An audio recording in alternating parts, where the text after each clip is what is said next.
Hi, and welcome to yet another Sunday kitchen table shenanigans. Thanks for being here with me. I am Anna Clint, and I have a background in energy medicine and spiritual counsel and transformational healing, especially through the dark night of the soul passage and journey. And I am here today to do a follow up to last week's shenanigans, where I was talking about how to love everything. And it was pretty philosophical and not very concrete. And I wanted to share some things that are a bit more concrete so that if you actually want to practice being in this field of love no matter what, which is the name of this 4-part series that I'm offering starting in the next weekend. And there's still a few spots left, but this is about tapping into your inner being, your inner knowing, your inner CEO, your inner divinity, and letting that come through you so that you can be in this space to love no matter what. So anyway, I'll talk a little bit more about that later, perhaps. But um, so the core tenet is that everything is love, no matter what it is. And this is a bitter pill to swallow because there is true suffering on this planet. And there's a lot of things that we're all, that are coming to light that are really unsavory about the human condition, let's say. And how can we find love in every hard thing? And a lot of this has to do with willingness. It has to do with being open to a different perspective that is one where you can really see the perfection of life happening through you, right? And not to you. In the wake of my very long term husband's announcement that he was departing our marriage, he did so in quite a bombshell manner. In just the weeks after it happened, I was completely devastated, completely shattered, completely taken off guard. And I remember doing my morning walk with little Miss Luna Tuna. And there was a moment in the walk, I remember exactly where I was on the trail. Exactly, it was the morning time. And I was overcome with a feeling of gratitude. And it surprised me because obviously this is not what you associate with devastation and shattering and complete destruction of your worldview and who you are in the world, your identity, and all those things. It was this wave of gratitude where in that for that moment, it didn't persist, I'm human, but for that moment, I could see the perfection of what had happened, why it needed to happen that way, how it couldn't have happened any other way, and what would be possible because he took action. And I felt gratitude for that. And so that was an example. And now that was kind of a flash of awakening and a flash of deep inner knowing and truth that came through, which makes seeing everything as love a whole lot easier. I get that. But I share that as just an example of how, in an ordinary moment of extreme sorrow, let's say, or extreme grief, that sense of love can still be sourced. And so gratitude is one of the ways. And so, not in a spiritual or emotional bypassing way, again, we're not talking about that. Being able to see the perfection of life moving through you, even when it's really effing hard. That's one path to seeing everything as love. So, right now in your day to day, what is hard for you? Is it the stuff out there? Is it the stuff in your family, in your health, in your body? And how can we see and find and uncover and excavate some kind of deep learning? How can you find some kind of perfection in this radical imperfection, or what we think is radically imperfect. Another way that you can love everything has to do with this willingness to love everything, right? This is a spiritual practice. It doesn't mean that we're swimming in this feeling of love for every horrible thing every moment.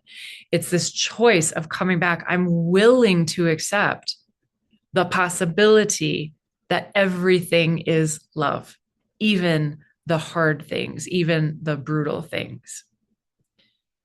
And that's very different from having a desire to experience those things. Willingness is not desire.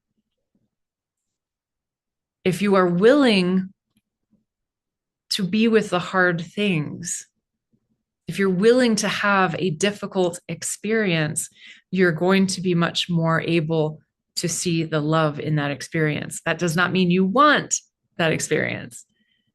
That's a very big distinction. And that ties deeply into radical acceptance, which basically is how I endeavor to live my life, is not judging things as good or bad, right or wrong, accepting what is. Right? In that moment on the trail when I just had that big aha of, wow, this was really perfect how this happened. And I'm so grateful that he did it, that it's done now because it needed to happen. So radical acceptance is, it's done now. I cannot go back and change it. What can I do in this moment going forward? Who am I being called to be because of this experience that I'm having? This hard experience, for instance, or this heartache, whatever you're going through right now. And this circles down to choice and agency. Seeing everything as love is a personal choice. And what does that choice make possible if you choose to see everything as love? It makes it possible to see life moving through you, not happening to you, or to them, or whomever. Life is moving through us. And if it's picking up the quality of our energy, and the quality of our energy is love, is acceptance, is curiosity, is openness, is willingness to be in the difficult stuff, that life moving through us is going to take on all of that energetic signature. That is how we ripple love out into the field. And you've all heard the story. So-and-so is thinking about buying this car, blah, blah, blah, this color, blah, blah, blah. And all of a sudden, everywhere on the road, they see that car in that color. Or you've done this, right?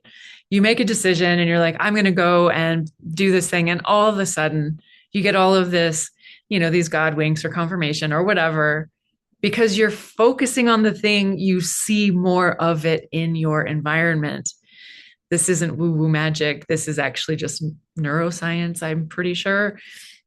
What you focus on, you notice. So if you want to see more love in the world, if you want to be able to see things as love, you have to turn your dial to that. And you have to look for love everywhere. And when you do that, you will see that there is love everywhere. And as Rumi says, seek not for love, but seek for the barriers of love so that you can remove them, something like that. So that's the flip side of that practice, is to be within yourself and find the places where you turn away and you say, that's not love. And to do the thought experiments and exercises like a love scientist. What if it could be love? What would that mean? How does that challenge my assumptions about the nature of reality? Because I will tell you that we are made of love. This whole realm exists on a matrix of love. The ancients taught that heaven wasn't some over there, up there place, but that it was here in this plane, and that we have to tune the dial so that we can pick up that frequency. And that's what we're being asked to do right now.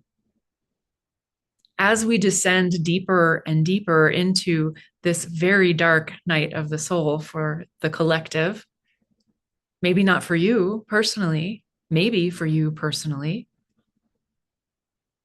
we're being asked and challenged actually to see everything as love and to birth more love through us as life is moving through us. This is what's being called for right now. So that's why I'm offering this 4-part series so that we can drop into a co-created heart-centered field so that we can become an island of coherence in what is a very incoherent out there reality. And the benefits to the individual are paramount, they're supreme, they're massive. A total regulation of all of your body systems so that your body can start to perform more optimally. This is proven by HeartMath. I'm not making it up. But what it does for the collective is also proven for HeartMath. Where we gather and where we create love together, we shift the energetic field on the planet, and it is measurable. So we're doing 2 things. So in these 4 sessions, we're going to have a very safe, sacred, private place to talk about whatever is real and alive for you. We're going to weave HeartMath teaching and practices through every meeting organically. So instead of me, this is this, this is that, we're just going to embody the experience of it. And then we're going to do collective creative catharsis, where we use creative prompts in any way that you so choose to get in touch with the deep inner knowing that's inside of you, so that love can move through you. It's very beautiful and juicy. And I'll share a link to that below.